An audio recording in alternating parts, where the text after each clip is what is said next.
Boolean data type is used to represent Boolean values, true and false.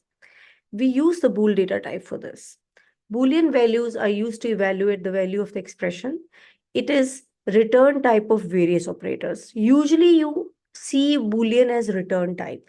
This this reminds me of another topic also here. Just wanted to show you something here. Even in this, you can write true or false. So here, if I'm writing true and I'm writing 1, I want to show you something.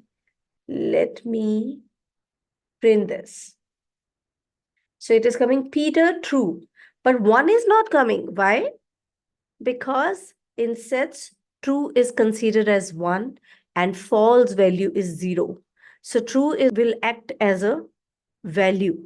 So true is equivalent to 1. So it is overridden. As we understand by the definition of sets, that if you are using duplicate values, it will override the old value. So true is there. Look at this, but there is no 1 here. So this is how true and false will be considered in sets. True's value is 1 and false is 0.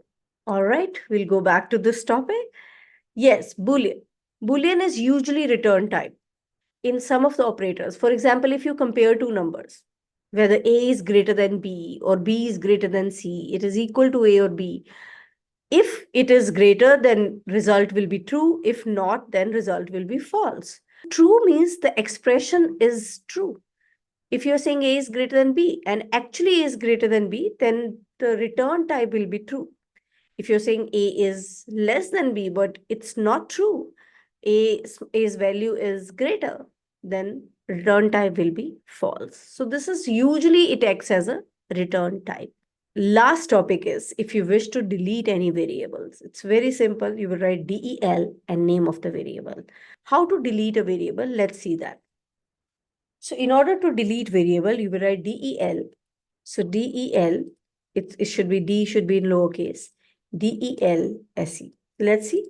All right, se is not defined. That means it does not exist. Whenever you get this message name error, name se is not defined, that means that variable is not there. It is not declared or deleted.